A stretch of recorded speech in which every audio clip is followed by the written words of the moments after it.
자, 이 시간은 창세기 17장입니다.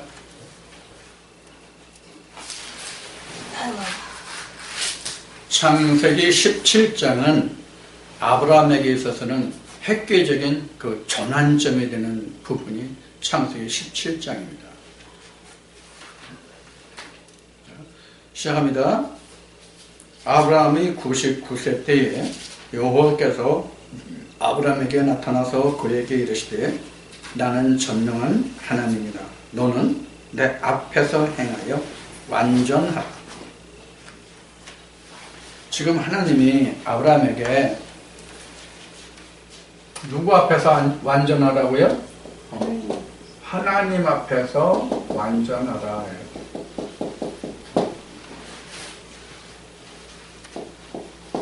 이걸 잘 생각해야 돼요. 이게 사람 앞에서가 아니에요.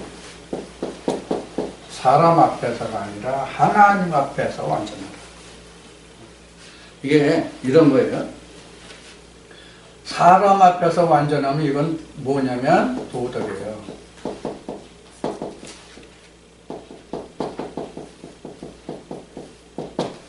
도덕이에요. 그러면 지금 하나님이 아브라함에게 말씀하시는 하나님의 존재는 도덕이 아니다.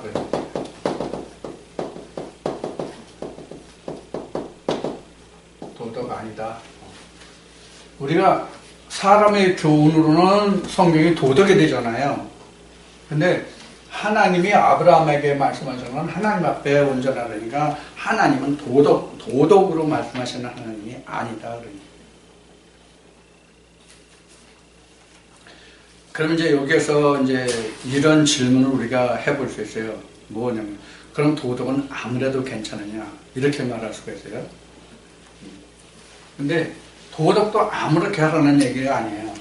자, 하나님의 법은 하나님이 주관하시고 심판하세요. 요건 세상 법이 주관하고 심판해요.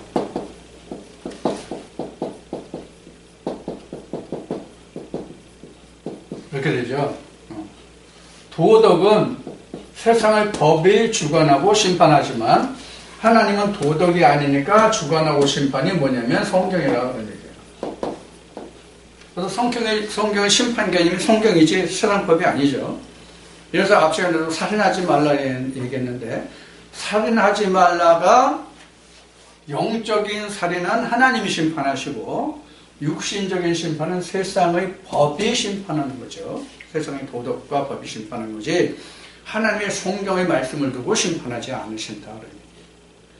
물론 모세에 계신 율법으로는 사람의 살인에서부터 시작했어요.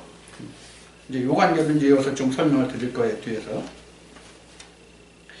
자, 그 다음에 이제 2절입니다. 내가 내 언약을 나와 너 사이에 세워 서로 심히 번성케 하리라 하시니. 자, 언약이에요. 하나님 언약이에요.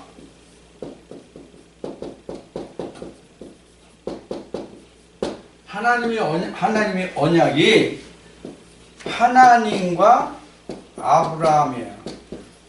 현재는 아브라함이에요. 하나님과 아브라함이에요. 그래서 하나님의 언약은 하나님과 아브라함이에요. 이 얘기는 뭐냐면 하나님과 각자라는 얘기예요. 모든 인류가 아니라 각자예요. 각자가 모여서 모든 인류예요. 그래서 하나님의 역사는 그룹 역사가 아니라 개별 역사예요. 하나의 역사예요. 그래서 베드로전서 1장 9절에 보면 우리를 하나님의 나라와 왕 같은 제사장으로 삼았다고 그랬죠. 나를 하나님이 나라로 본 거야. 한 사람이지만. 그러니까 내 안에 하나님의 나라를 짓는 거죠. 그게 이제 하나님의 형상이죠. 그 다음에 3절 아브라함이 엎드리는데 하나님이 또 그에게 일러 가라사대 내가 너와 내 언약을 세우니 너는 열국의 아비가 될지니라. 열국의 아비.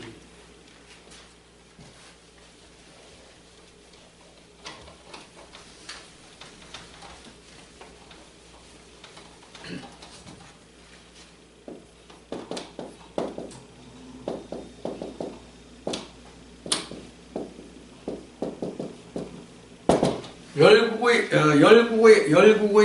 아비라 그러니까 그 우리가 생각하기에는 많은 나라들의 아비가 될 거라 이런 뜻으로 해석할 수가 있어요. 물론 많은 나라들이에요. 왜 많은 나라들일까요? 왜 열국이 될까요? 만약에 아브라함이 열국의 아비가 된다고 그랬으면 당시에 아브라함 때에 나라가 많았죠. 가나안 땅에도 열 족속의 왕들이 있었잖아요. 그럼 열 족속의 왕이 됐어요, 그럼? 아브라함이? 아니에요. 그런 뜻은 아니에요. 그럼 열국이 뭐냐면, 내 안에 들어있는, 각자의 안에 들어있는 모든 생각과 뜻들의 우두머리가 나예요. 나라는 개체는 하나지만, 내 안에 수많은 생각과 생각들이 있잖아요. 그거 다 나라예요. 그것들이 무엇과 대적해요? 하나님의 말씀과 대적할 수 있단 말이에요. 그게 나라. 그 열국의 아비. 이렇게 생각하는 게 가장 좋을 거예요. 우리가 하나님과 함께하는 자가 열국의 아비가 된다면 세상이 다 내 통찰에 있어야 되잖아요. 누구든지 내가 하나님과 그 언약을 맺은 자라면 세상의 모든 통치가 내 아래에 있어야 되잖아요. 그렇지 못해요. 그래서 지금 이제 뒤에 출애굽을 해서 이스라엘 백성들이 가나안 땅을 정복하고 그렇게 살아가고 자기네들이 그 땅을 분깃으로 받아가지만 그 땅을 다 자기 땅으로 만들지 못하잖아요. 그러면 내 안에서도 열국의 아비가 되지만 내가 정복하지 못하는 부분이 있단 말이에요. 사람마다 각자 다르겠지만 자기가 정복하지 못하는 부분이 따로 다 각자가 다르겠지만 정복되지 않는 것이 있단 말이에요. 정복하려고 해도 다시 일어나고 하는 것이 있단 말이에요. 사람마다 다. 그것이 이스라엘 백성 가나안 정복은 블레셋이죠. 자, 그걸 좀 우리가 여기 생각해보고, 내가 너 언약을 쓰니 열국의 아비가 될지니라. 이제 후로는 내 이름을 아브람이라 하지 아니하고 아브라함이라 하리니 이는 내가 너로 열국의 아비가 되게 합니다. 자, 열국의 아비가 되는데 열국의 아비가 되면 이 이름이 어떻게 돼요? 아브라함이 돼요. 자, 요 뜻을 여러분들에게 좀 설명을 드릴게요. 아브라함이 되지 아니하면 방금 전에 얘기했던 내 안에 많은 생각들이 있잖아요. 많은 생각들에 의해서 내가 이끌려 간단 말이에요. 그 많은 생각들이 이렇게 하고 싶으면 이렇게 끌려가고 저렇게 하고 싶으면 저렇게 끌려가고 그렇게 하고 싶으면 그렇게 끌려간단 말이에요. 이러던 것이 하나님과 내가 언약을 맺어서 내가 하나님 앞에 완전한 자가 돼서 아브라함이 되면 그 생각, 저 생각, 이 생각을 다 다뤄서 하나님의 앞에 완전한 뜻으로 그 생각들을 다스려 갈 수 있단 말이에요. 그때에 아브라함이 되고 열국의 아비가 될 수 있는 거죠. 그렇다면 아비가 그때그때 바뀌죠. 아비는 우두머리예요. 로시를 얘기하는 거, 로시 우두머리. 가장 으뜸되는 것. 각자에게 가장 으뜸되는 게 있잖아요. 그런데 하나님과 언약을 맺으면 하나님이 으뜸이 되는 거예요. 그때 내가 아브라함이 될 수 있는 거예요. 그게 열국의 아비. 자, 그 다음에 내가 너로 심히 번성케 하리니 나라들이 네게로 쫓아 일어나며 열국이 네게로 쫓아 나리라. 자, 열국이 네게로 쫓아라고 열국이 너로 인하 일어난다 이렇게 되어 있죠. 그럼 아브라함으로 인해서, 즉 하나님의 말씀으로 인해서 모든 것들이 이루어지고 형성된다, 지어져 간다 이렇게 보시면 될 거예요. 그래서 열국이 다 아브라함에게로 오죠. 즉 내 모든 생각과 뜻들이 하나님 말씀 앞에 오잖아요.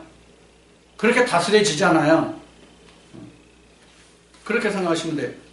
우리 인생에서 사는 것은 비록 내 안에 있는 내 생각과 뜻들이 내 안에 있는 것만으로 이루어지는 것이 아니라 내가 밖에서 보고 듣는 모든 것들이 머릿속에 들어오고 지식으로 남고 생각되고 그 남은 것들이 나의 속에 들어있는 열국들이 된단 말이에요.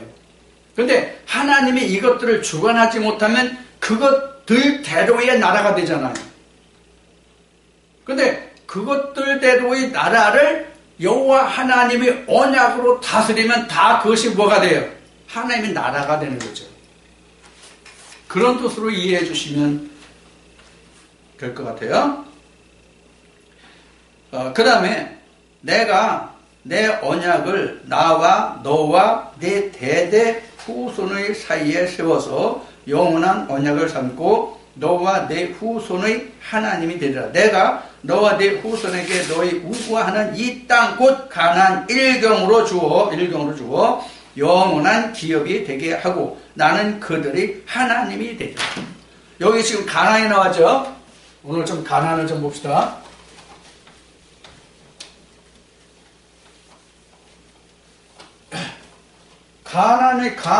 가나안이 나왔는데 가나안의 모태는 뭐예요? 가나안의 모태는 가나안의 근원이 뭐냐고요?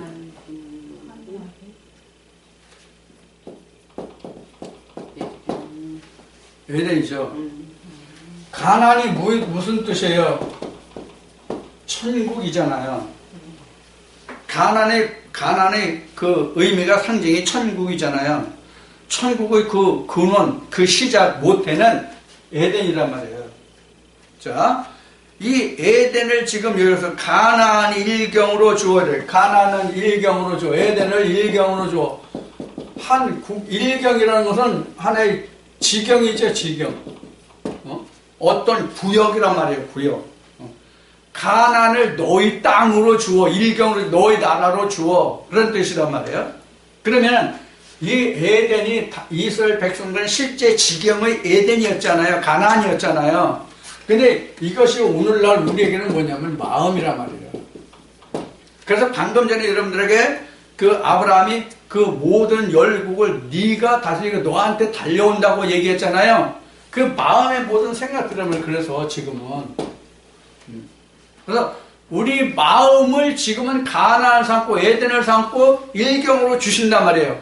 그래서 이 우리 마음이 결국은 뭐로 변하는 거? 우리 마음이 뭐로 되는 거예요? 마음이 그리스도의 형상이 되는 거죠. 그러면 이게 뭐가 돼요? 에덴이 되는 거죠. 하나님이 다스리는 동산이 에덴이잖아요. 그게 천국이란 말이에요. 그러니까 우리 마음이 그리스도의 형상으로 지어지면 이것이 에덴이란 말이에요. 에덴이 되면 내 안에 있는 모든 것들이 뭐가 돼요? 하나님의 통치하에 들어가는 거잖아요. 자, 그래서 가나안 일경으로 주어 영원한 기업이 되게 하고 나는 그들이 하나님이 되리라. 우리 마음의 하나님, 우리 마음을 다스리는 하나님이 되겠다. 그러면 바울이 증거한 대로 너희가 믿음으로 난 자면 너희가 아브라함의 자손이다, 이렇게 말씀하시죠. 그렇게 말씀이 증거되죠. 그래서 우리도 믿음으로 난 자면 아브라함의 후손이 되는 거예요. 아브라함의 후손. 그래서 아브라함과 이삭과 야곱의 하나님이라는 말씀이 나오는데, 아브라함과 이삭과 야곱의 하나님은 곧 각자 믿음으로 난 자의 하나님이라는 뜻이 아브라함과 이삭과 야곱의 하나님이에요. 자, 그래서 이제 가나안 땅을 일경으로 해서 너에게 영원한 기업이 돼. 영원한 기업이라는 것은 그럼 뭐가 영원한 기업이에요?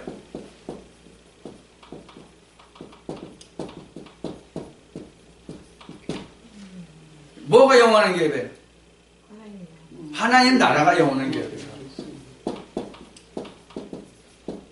세상은 한때는 있고 한때는 가는 거잖아요. 그럼 하나님 나라는 영원히 있잖아요. 그래서 영원한 기업이 된다는 것은 내 마음을 그리스도의 형상으로 지어진 그 에덴이 되면 그게 영원한 기업이 된다.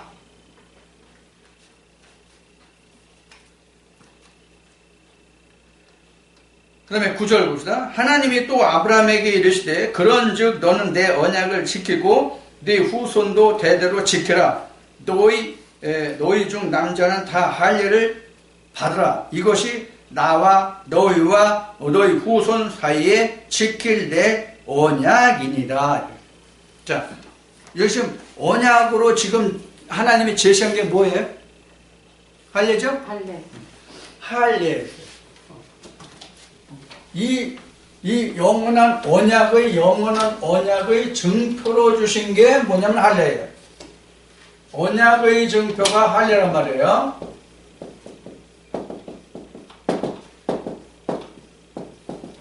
그럼 뭐가 할례예요?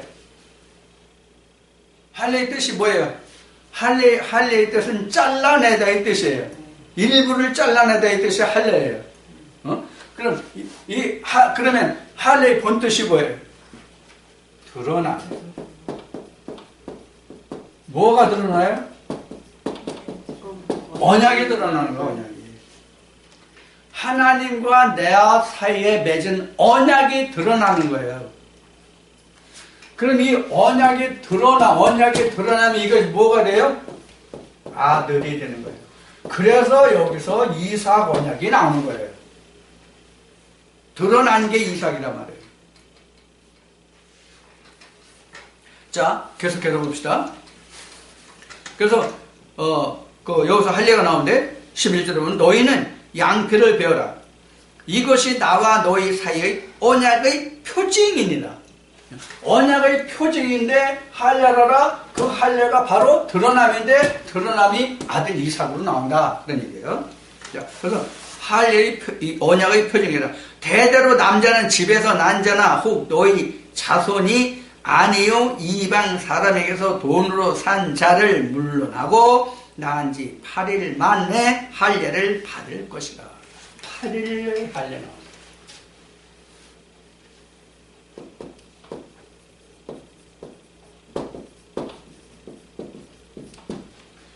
팔일의 할례가 실제 예수님 때까지 예수님도 8일의 할례를 받았어요. 예수님이 8일의 할례를 몇 번 받았다고 그랬어요? 두 번 받았다고 그랬어요. 첫째 부활과 둘째 부활의 뜻이라고 해도 돼요. 8일 할례. 8일이 뭐냐면 창세기 1장, 창 2장, 창 3장의 완료. 이게 8일의 할례예요. 일곱째 날까지 지어져야만 8일이 오잖아요. 이거예요. 그래서 창세기 1장이 6일. 요 둘이 합해서 1일. 창세기 2장과 3장을 합해서 1일이에요. 이거 이해해요? 선악과를 먹어야 생명나무를 먹을 수 있잖아요. 선악과 먹지 못하고 생명나무 못 먹잖아요. 그래서 요걸 반대로 하는 거예요. 요거가. 그래서 이렇게 해서 1일이에요. 이렇게 합해져서 할례가 나온다고. 그 뭐가 드러나? 이삭이 드러나. 아, 이게 영생이구나 하는 것이 나온다고. 하나님 언약이 영생이구나 이걸 알게 된다고. 이렇게 돼야만 7일까지 역사를 통해서만 내가 하나님 언약이 드러난다고 얘기해. 그럼 영적인 할례야 이게. 이게 불세례란 말이에요. 이게 불세례. 세례로 말하면 그 전까지는 물세례. 7일이 지어져야만 불세례, 성령세례 이래 된단 말이에요. 그래서 여기서 난 지 8일 만에 할례를 받을 것이라. 그래서 실제 이스라엘 백성들은 이 당시엔 난 지 8일 되면 다 할례를 한 거예요. 그래서 할례는 모세의 율법에서 난 것이 아니라 조상 아브라함에게서 났다 이렇게 나온 거예요. 자, 할례라 13절 너희 집에서 난 자는 너희 돈으로 산 자든지 할례를 너희 산 자든지 할례를 산 자든지 할례를 받아야 하리니 이에 내 언약이 너희 살에 있어 영원한 언약이 되리니와 할례를 받지 아니한 남자 곧 양피를 베지 아니한 자는 백성 중에서 끊어지리니 그가 내 언약을 배반하였습니다. 그러니까 할례를 받아야 하나님의 백성이라는 얘기죠. 할례를 받지 않은 자는 하나님의 언약을 배반하였으니 내 백성이 아니라는 뜻이잖아요. 자, 그러면 할례가 아브라함의 씨로 난자만 할례를 받았습니까? 돈으로 산 자든지 이방이든지 다 받았습니까? 다 받았죠? 이 얘기는 뭐냐면 구원은 이스라엘에게만 있는 게 아니다. 즉 구원은 아브라함 씨만이 아니라 이방인도 할례 받으면 된다. 이방인도 구원은 아브라함의 씨만이 아니라 이방인도 할례를 받으면 구원이 된다. 이 얘기를 왜 여기서 지금 하느냐면 이스라엘 백성들이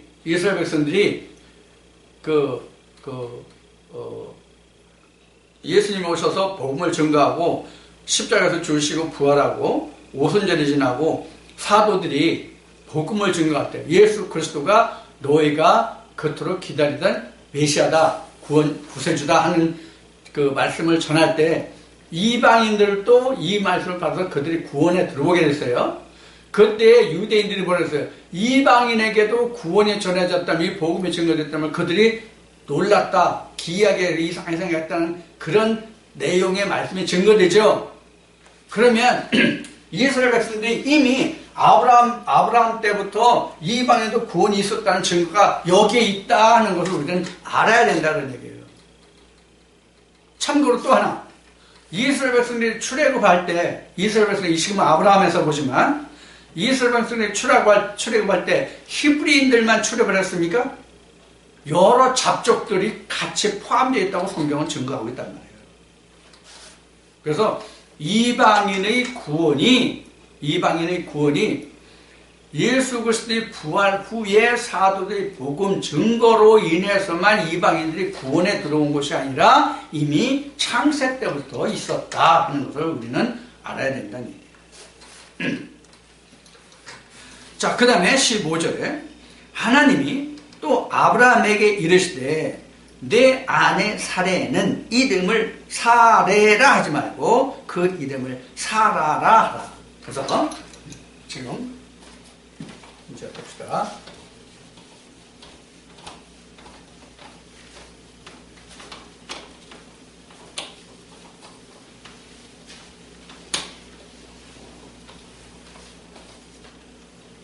자, 지금 아브라함이 됐어요. 아브라함이 된 것은 할례를 통해서예요. 그러면 사라가 됐죠.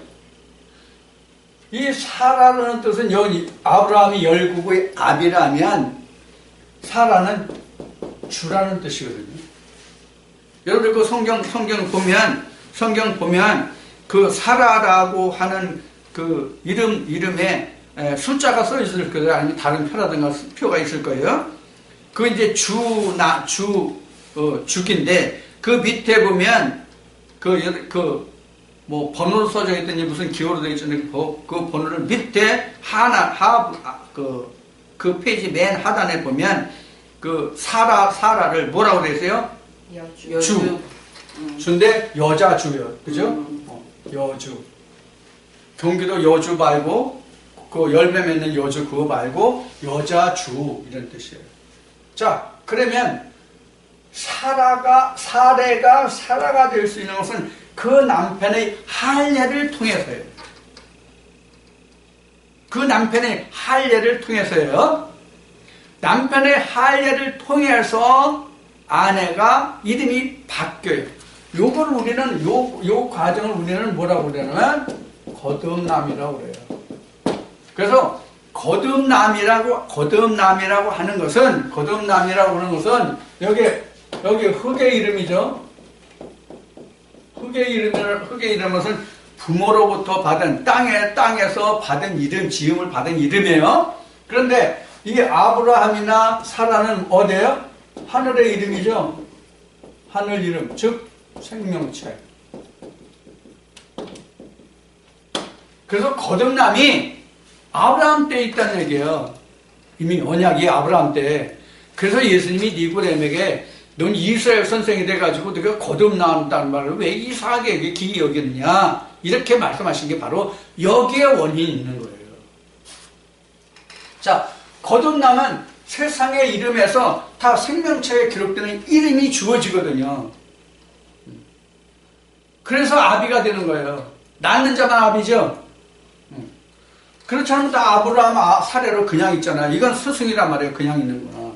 이 이름을 모르면. 자, 이렇게 돼요. 그러면 우리가 사라와 아브라함은 우리가 앞에서 창세기 2장에서 보면은 요 둘 다 아담이에요. 둘 다 아담이에요. 아담이에요. 그래서 아담인데 여기는 남자니까 자카르, 여긴 여자니까 네케바 되죠. 이렇게 자카르와 네케를 합해서 아담이란 말이에요. 아담이란 말이에요. 그러면 여기서 지금 아브라함과 사라는 뭐가 되냐면 이씨와 이씨와의 관계예요.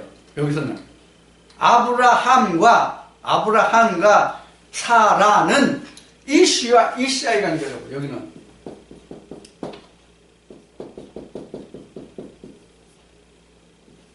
자, 이시아는 이쉬에서 왔다 이 뜻이에요. 원뜻이. 이시아는 이쉬에서 왔다는 뜻이에요. 그래서 창세기 2장의 설명도 이시아가 이쉬에서 나왔죠. 그래서 이씨가 말할 때 내 뼈 중에 뼈, 살 중에 살 이렇게 나오죠. 그래서 이게 언약이 되는 거예요. 이게 정확하게 얘기하면 여기에 네케바 자카르가 있는데 자카르와 네케바는 사실 여기에 해당되는 거죠. 엄격히 따지면 여기 이렇게 여기가 되죠. 그래서 이제 남자와 여자의 의미로 얘기해요. 실제 육체를 두고 할 때는 자카르와 네케바인데 영적인 의미는 이씨와 이시라란 말이에요. 즉 이 이씨와 이시라의 뜻은 나눌 수 없는 한 몸이라는 뜻이에요. 이씨와 이씨는 나눌 수 없는 한 몸이라는 뜻이에요. 아담 속에는 자카르와 네케바가 있지만은 이씨와 이시아는 나눌 수가 없어요. 이거 잘 들으셔야 돼요. 무슨 얘기인지. 이씨와 이시아는 절대로 나누어지지가 않습니다. 영적인 눈으로 봤을 때만 분별이 될 수 있어요. 그렇지 않고 이씨와 이시아는 절대로 나눠지지 않습니다. 나눠질 수가 없는 존재예요. 그래서 창세기에 이씨와 이시아를 두고 한 몸이 될지 떼어놓을 수 없다고 된 거예요. 그래서 이혼 증서를 못 준다고. 이건 하나님이 짝져준 거니까. 이건 하나님이 짝져준 거예요. 이씨와 이시아는. 아브라함과 사라는 사람이 짝져준 거예요. 이씨와 이시아는 하나님이 짝져준 거예요. 이렇게 됐을 때에 아브라함과 사라가 어디로 가요? 어디 통치로 가요? 아브라함의 통치에 들어가죠. 그래서 열국의 아비가 되는 거예요. 그래서 지금 이 여주를 통해서 그 뒤에 드러난 게 뭐예요? 이삭이죠. 이게 이렇게 이제 점진적으로 더 드러나죠. 그래서 이제 그 뒤에 더 봅시다. 자, 사라라 하라. 내가 그에게 복을 주어, 누구에게? 사라에게 복을 주어 그의 그로 내게 아들을 낳아주게 하며 내가 그에게 복을 주어 그로 열국의 어미가 되게 하리니 민족의 열왕이 그에게서 나리라. 열국의 민족의 열왕이 그에게서 나리라. 어디에서 난다는 얘기예요? 사라에게서 난다. 자, 이 사라에게서 나는 모든 민족이 누구의 아래에 있는 거예요, 그러면? 아브라함의 통치에 있는 거죠. 그렇죠? 아들은 누가 낳아요? 사라가 낳죠? 그렇죠? 근데 이삭 하나 만났어요. 이삭이 그 다음에 야곱을 낳고, 그 다음에 12아들이 나오지만, 이 씨를 낳는 것은 사라란 말이에요, 사라. 그러면 여기서 하나님이 사라를 통해서 우리에게 보여주시는 것이 뭐냐면 이게 이 사라에서 보여주시는 이 뜻이 뭐냐면 언약의 성취예요. 언약이 성취되면 거기서 씨들이 나오잖아요. 언약이 성취 아니면 알갱이 하나 그대로 있잖아요. 알갱이 하나 그대로. 자, 지금 이 아브라함과 사라를 이슈와 이시아로 풀어서 말씀을 드리는 것은 어디를 기준으로 하냐면 갈라디아서 4장 1절부터 끝에까지 다. 자, 갈라디아서 4장 잠깐 볼까요? 시간이 어떻게 됐나?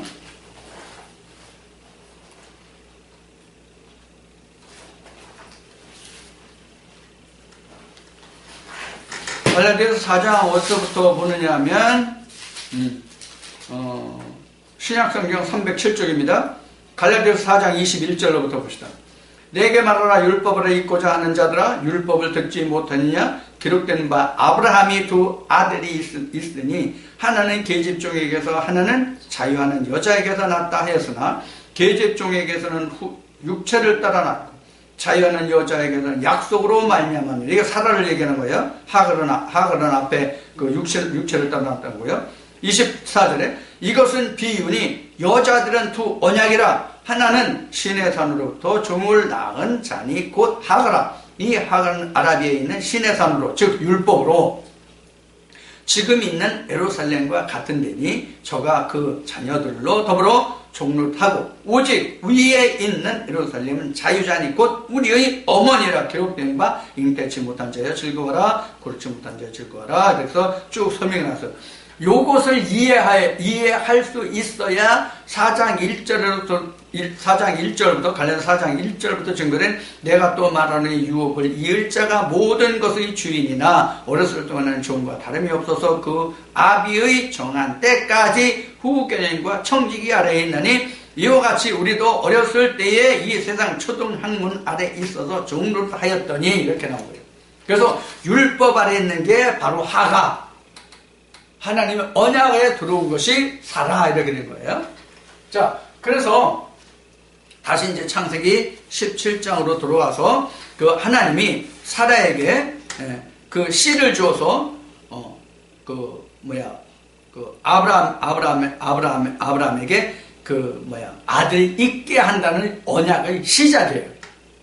그래서 17절 말씀에 보면 아브라함이 엎드려 웃으며 심중에 이르되 100세 된 사람이 어찌 자식을 낳을까? 사라는 90세니 어찌 생산하리요? 하고. 자, 그러면 이때 아브라함이 몇 세라고 그랬어요? 99에. 아브라함이 99고 사라는 지금 90세예요.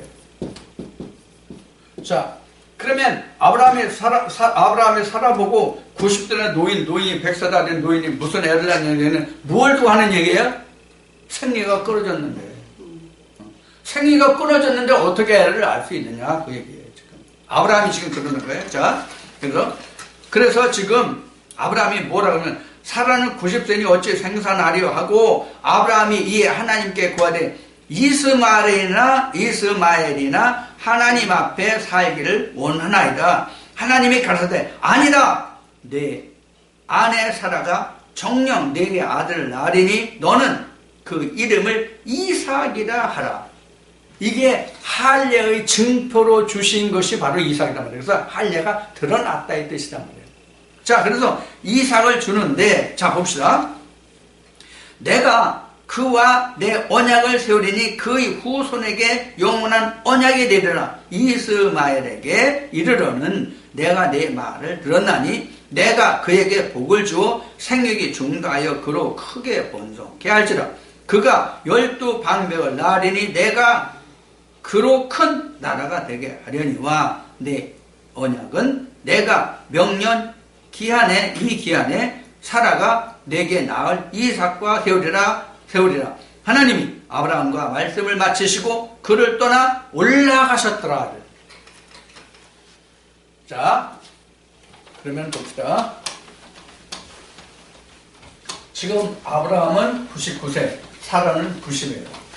근데 지금 뭐 앞에 뭐 이미 나왔지만 경도가 끊어졌어요. 자, 아브라함 99, 사라 90이에요. 자, 이삭 언약이 나와요. 이삭 언약이 나오는데 언제예요? 명년이에요. 명년. 이삭을 지금 명년에 주겠다고 얘기하신단 말이에요. 자, 그러면 아브라함이 지금까지 어떤 사람에게 자기 분깃을 유업을 주겠다고 했는지 살펴보자고요. 첫째는 누구예요? 다메섹에서 키운 엘리에셀. 지금 17장 앞부분에서 누구에게 주겠다고 그래요? 이스마엘에게 좀 주라.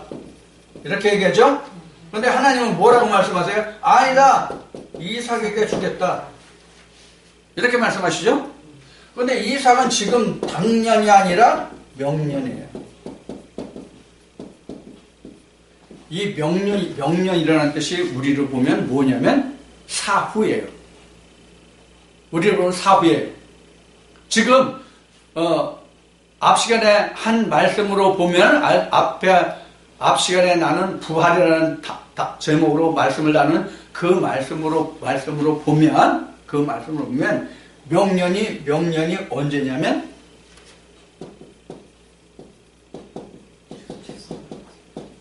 둘째 사망 때. 지금 언약에 있는 당년은 그럼 뭐예요? 당년은 지금 하나님 음성이 들리니까 여기는 뭐냐면 첫째 부활이에요.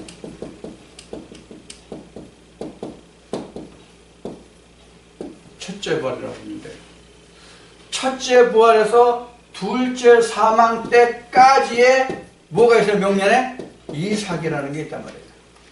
이삭을 통해서 하나님이 언약하시거든. 아브라함하고 언약 안 하세요? 그럼 나를 보면 이삭이 뭐예요? 마음이에요, 마음. 내 마음에 하나님의 언약이 있는 거예요. 내 피와 살에 있는 게 아니에요. 내 마음에 하나님의 언약이 오는 거거든요. 그래서 하나님 나라는 유업을 아브라함이 받는 게 아니라 이삭의 후손들이 받아요. 이삭의 후손들이. 자, 이렇게 역사들은 그래서 이걸 보면 유전, 율법, 이스마엘의 율법이 나왔죠? 앞에 갈라디아 4장에 나왔잖아요. 이게 율법이잖아요. 여기가 진리고요. 이삭을 낳은 사라. 그래서 이 사라를 뭐로 봤어요? 이시아로 본 거란 말이에요. 그래서 이렇게 증거된 것이 지금 17장 몇 절까지냐면 20절까지예요. 그래서 22절까지예요. 그래서 하나님의 언약의 성취는 명년이에요. 명년. 그래서 명년이 8일이라고 명년이 8일 그래서 8일 만에 할례예요. 8일은 예수님의 둘째 8일의 할례를 보면 안식 후 첫날이잖아요. 아버지 보좌가 안식 후 첫날이란 말이에요. 그래서 하나님이 이삭이 명년이 때예요? 100이죠. 우리 그래서 인간이 살아내는 최고의 끝이 100년. 그래서 마태복음 13장에 30배, 60배, 100배가 바로 그런 얘기예요. 응? 30배, 60배, 100배가 이런 얘기라고요. 30배, 60배, 100배. 이런 얘기라고요. 그래서 30배, 100배. 그래서 내 살아 생전에 할 수 있는 그거를 땅에서 내가 할 수 있는 것을 100년 한. 그 100년 동안에 하나님의 일을 성취하시는 그 뜻은 1000년. 그러니까 하나님이 역사하시는 시간은 1000년. 내가 살아내는 기간은 100년. 그런 거예요. 자, 그렇게 해서 하나님이 이렇게 언약을 하세요. 그래서 우리도 지금 언약이 누구에게 있어요? 아브라함에게 있어요? 이삭에게 있어요? 이삭에게 있어요. 우리도 하나님의 언약이 이삭에게 있어요. 그래서 이삭을 낳으면 이삭이 하나님 나라를 확장하는 그 아들들을 낳고 12지파를 만들어서 하나님 나라를 이루는 거예요. 그래서 12보석이 되는 거죠. 그 다음에 23절에 이에 아브라함이 하나님이 자기에게 말씀하신 대로 이날에 그 아들 이스마엘과 집에서 생장한 모든 자와 돈으로 산 모든 자 곧 아브라함의 집 사람 중 모든 남자를 데려다가 그 양피를 베었으니 아브라함이 그 양피를 벤 때는 아브라함이 그 양피를 벤 때는 99세였고 그 아들 이스마엘이 양피를 벤 때는 13살이었고 당일에 아브라함과 그 아들 이스마엘이 할례를 받았고 그 집 모든 남자 곧 집에서 생장한 자와 돈으로 이방 사람에서 사원자가 다 그와 함께 할례를 받았더라. 자, 그럼 여기서 한 가지 질문. 할례가 몇 번 했다고 그랬어요? 할례 횟수 2번. 2번이에요. 첫째 부활도 할례고요. 둘째 사망도 할례예요. 둘째 사망을 이기면 할례고 할례 받은 거고 둘째 사망을 못 이기면 할례 못 받은 거예요. 그래서 할례 횟수는 2회.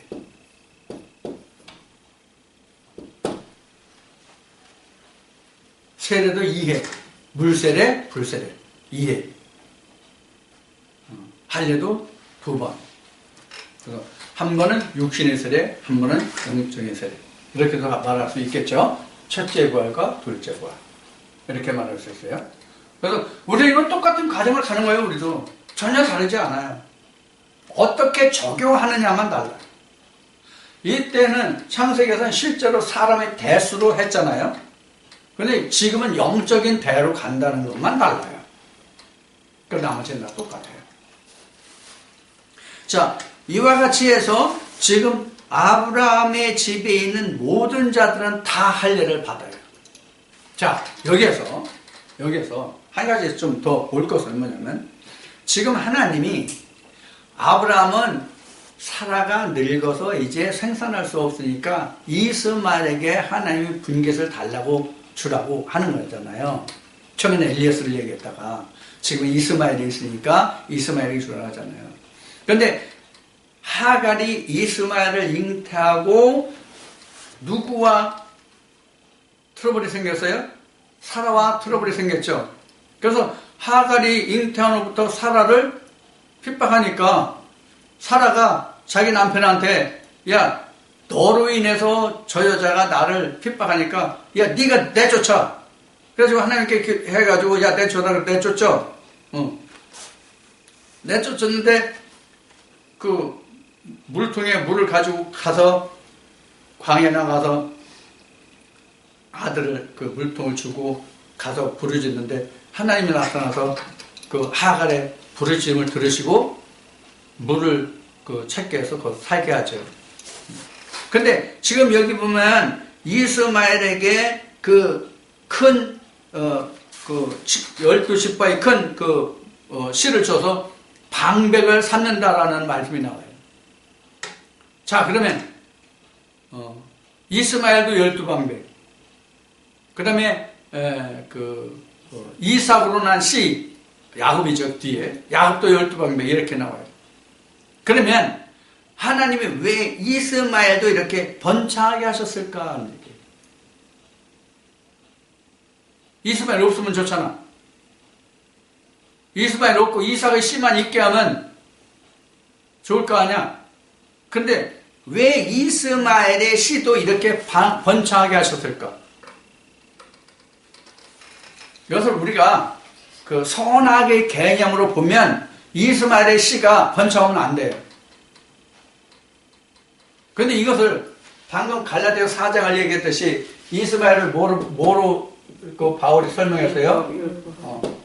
율법이 먼저 왕성해야만 거기서 씨가 이삭이 나온다는 것을 우리는 이해하면 돼요. 이 말씀. 율법이 없으면 안 돼요. 그런데 엘리야스는 필요 없어요. 이건 유전으로 보면 돼요. 유전, 하나님의 계명, 예수 이렇게 보면 되거든요. 그래서 유전, 모세, 예수 이렇게 보면 된단 말이에요. 그래서 유전은 아무것도 우리에게 도움 안 돼요. 하나님 말씀에서. 그런데 하나님의 계명은 우리에게 풍성해야 돼요. 하나님의 계명이 풍성해야 거기서 이삭이 나와요. 하나님의 계명이 없으면 이삭 안 나와요. 이런 뜻으로 이해하시면 이 말씀이 이해가 돼요. 우리가 선악의 개념으로 보면 이스마엘이 절대로 번창하면 안 돼요. 번창하면 안 돼요. 그런데 이렇게 율법과 진리로 보면 율법이 하나님의 계명이 없이는 내 안에서 하나님 나라가 세워질 수 없다. 이런 그 방향으로 이 말씀을 보면 반드시 이스마엘의 계보가 풍성해야 된다는 거예요. 그런데 이스마엘의 계보, 즉 율법은 하나님의 언약이 아니라 말이야. 그 언약이 썩어야 그 씨가 나온단 말이에요. 그게 할례란 말이에요. 썩었다 했듯이, 씨가 썩었다 했듯이 할례란 말이에요. 그래서 바울이 고린도전서에서 뭐라냐면 미랄이 땅에서 썩어지지 아니하면, 그런 말씀도 있죠. 고린도전서인가? 그래서 썩어지지 아니하면 알갱이 하나라면 이게 한 달란트란 말이에요. 그게 썩어야 새로운 싹이 나서 열매가 풍성해지잖아요. 그 과정을 우리가 보면 되겠습니다. 이렇게 해서 이제 창세기 이제 17장을 우리가 살펴봤는데요. 창세기 17장이 지금 앞에 모두에 뭐라고 말씀드렸어요? 아브라함에게 있어서는 그 전환점이다 이렇게 했죠. 전환점이다. 아브라함이 되기 때문에 전환점이에요. 아브라함이 됐다는 것은 하나님의 음성을 진짜로 들었다는 얘기예요. 그 씨가 이제 있다는 얘기예요. 명년에. 그래서 우리도 하나님의 말씀을 처음에 들어서 우리가 성령이 교회에 주신 말씀을 들어가는데 그 말씀을 들은 그 순간부터 내가 하나님의 씨를 보는 게 아니에요. 이렇게 말씀의 할례를 받아야 내가 아브라함에서 아브라함이 돼요. 즉 하나님의 생명책에 기록되는 이름이 그 주어지는 거듭남의 때가 이르러야만 내가 아브라함이 되는 거예요. 그래서 우리에게도 첫째 부활에 이르는 그 사람이 아브라함에서 아브라함이 되는 순간이에요. 그 아브라함을 놓고 보면. 그래야 거기에 지금까지 있던 언약이 내가 살아와서 아들 낳아줄 수, 이삭을 낳아줄 수 있는 말씀이 생겨나요. 그래서 아브라함의 할례가 곧 사레의 할례가 되는 거예요. 동시에.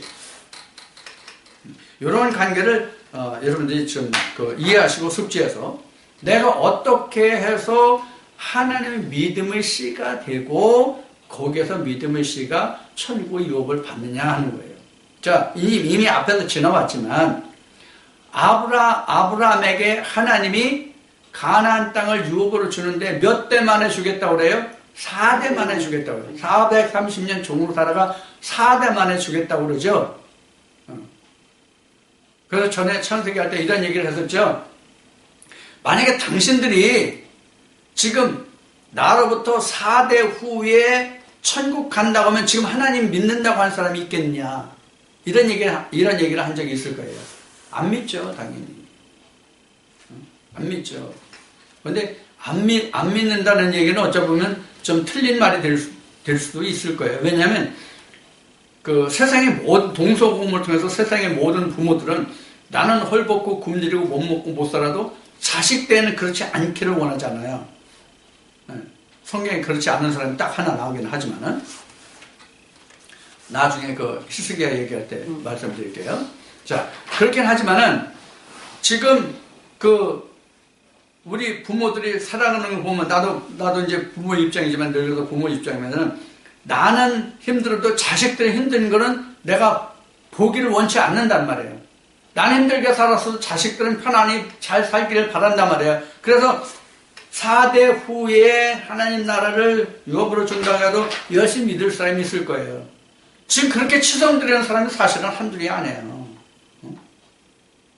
자, 그런 거를 이제 우리가 생각해 볼 수 있는데, 사실은 그 4대가 그 아브라함 때는 실제 그 4대 400년이 지난 후에 가나안 땅으로 출애굽을 하는 역사가 이루어졌지만은 이것은 실제적인 그 상황을 통해서 우리에게 보여주는 그림자가 뭔지를 아는 것이 우리가 영적인 생명이에요. 그래서 현재는 우리가 이것을 영적으로 보면 육신, 마음, 영이 둘째 삶을 이겼을 때까지 해서 4대가 됩니다. 자, 오늘은 여기까지 해서 이제 창세기 18장까지를 17장까지지 창세기 17장까지 해서 오늘의 모든 시간을 전부 마치도록 하겠습니다. 좋은 주일 보내시고요. 수고하셨어요.